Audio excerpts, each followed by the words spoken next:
स्वागत है आपका अपने YouTube चैनल दृश्य टीचिंग एकेडमी में। हम लेकर आ गए हैं CDP की एक और शानदार प्रैक्टिस। तो चलिए दोस्तों, देर न करते हुए पहला प्रश्न देख लेते हैं। पहला प्रश्न है, मनोविज्ञान व्यवहार एवं अनुभव का विज्ञान है। यह कथन किसका है?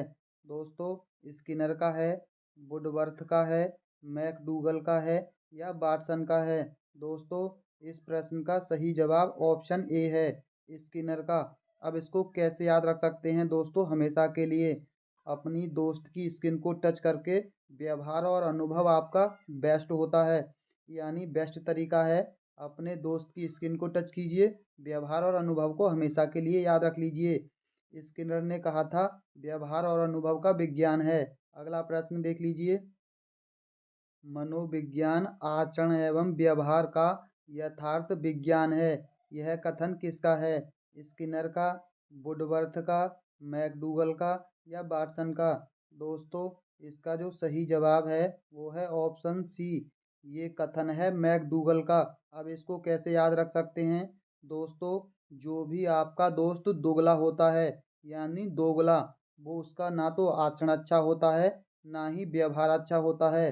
दोस्तों, दोगले दोस्त का आचरण और व्यवहार बिल्कुल भी अच्छा नहीं होता। आप इसको इस तरह से याद रख लीजिए। अगला देख लीजिए। किस मनोवैज्ञानिक ने कहा है कि चेतन मन के साथ अचेतन मन भी पर भी ध्यान देना चाहिए? दोस्तों, जेवी वॉटसन ने कहा है, वुडवर्थ ने कहा है, टाइडमैन ने कहा है या फ्राइड ने कहा है? दोस्तों, जो महिलाएं या जो लड़कियां किचन में काम करती हैं, अगर वो अपने अचेतन मन में घूम ज़्यादा ध्यान नहीं देती, यानी सबकॉन्शियस माइंड में काम करती हैं, तो वो फ्राई हो जाती हैं। आप इसको ऐसे याद रख लीजिए कि किचन में वो जब भी वो कुछ फ्राई कर रही होती हैं, अगर उन्होंने खुद पर ध्यान नहीं दिया तो वो भी फ्राई हो जाएंगी। अगला देख लेते हैं। सुपर ईगो का विकास किस मनोलैंगिक अवस्था में सबसे अधिक होता है? पहला है गुदावस्था, अव्यक्त अवस्था, गणेन्द्रिय अवस्था या यौन प्रधान अवस्था? दोस्तों, इसका सही जवाब है ऑप्शन बी, अव्यक्त अवस्था। दोस्तों, आप सुपर ईगो यानी उस बच्चे के अंदर ईगो है या नहीं, या किस अवस्था में होगा, आप व्यक्त कर सकते हैं।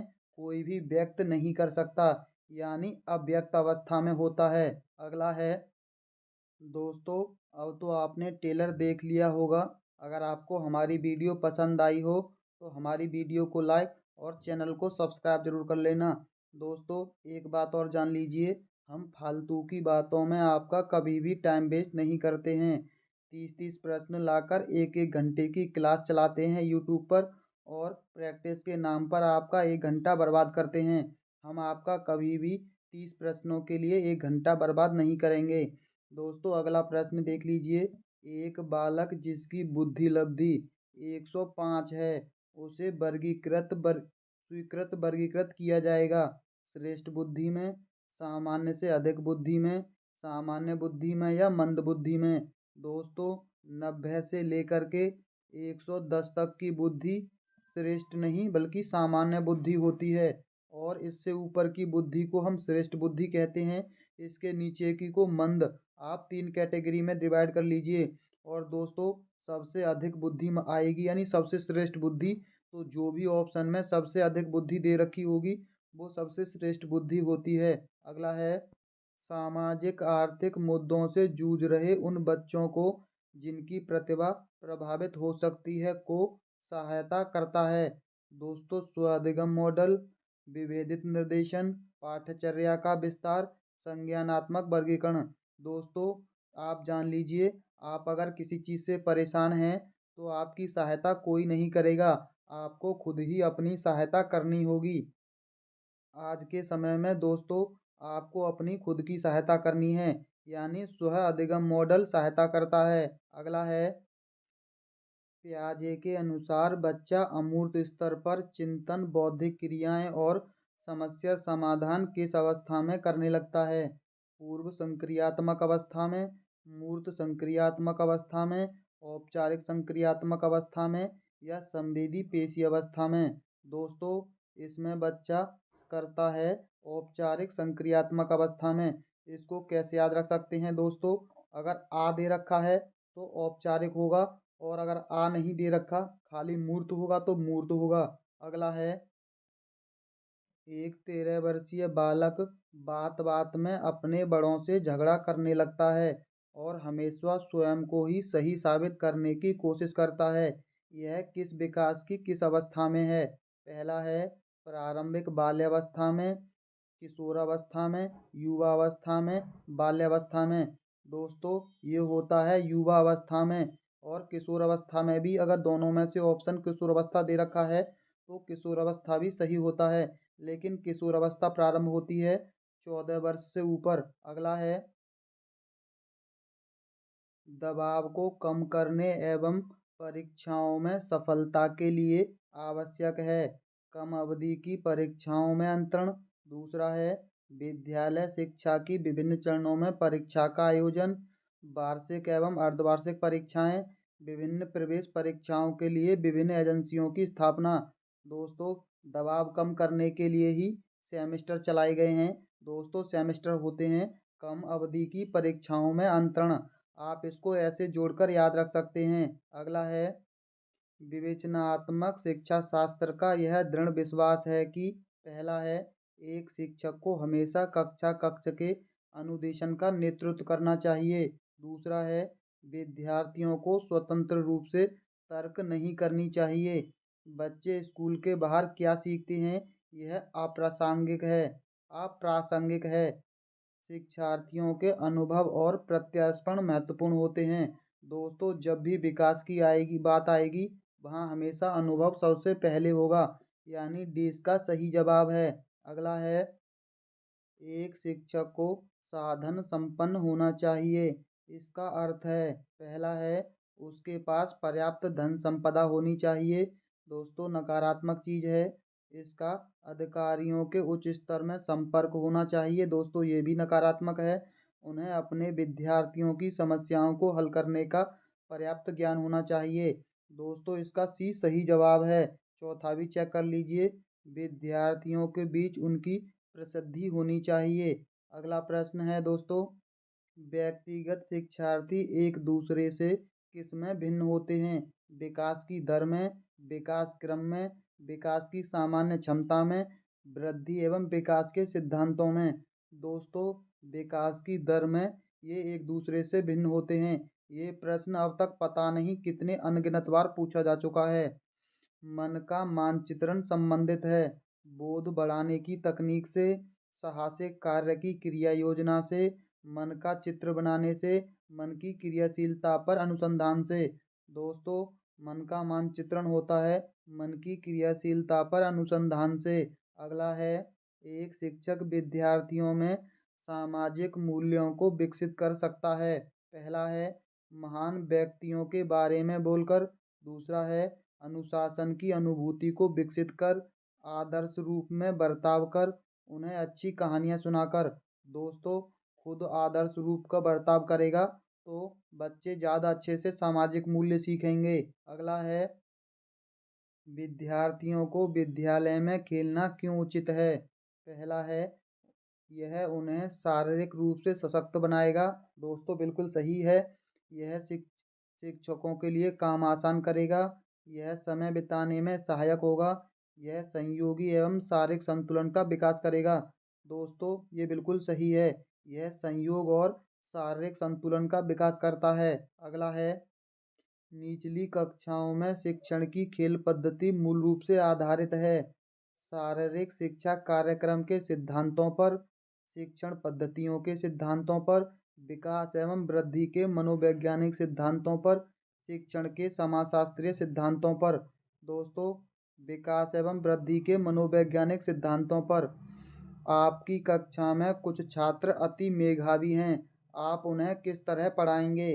कक्षा के साथ, उच्च कक्षा के साथ, समृद्धिकरण कार्यक्रमों के द्वारा, जब जब वे चाहें। दोस्तों, उन्हें पढ़ाएंगे समृद्धिकरण कार्यक्रमों के द्वारा। अगला है, व्यक्तिक विभिन्नताओं के मिलन के संबंध में एक अध्यापक की भूमिका होनी चाहिए। पहला है दोस्तों, व्यक्ति के दृष्टिकोण, अभिरुचियों और योग्यताओं को जानने के प्रयास। दोस्तों बिल्कुल सही है।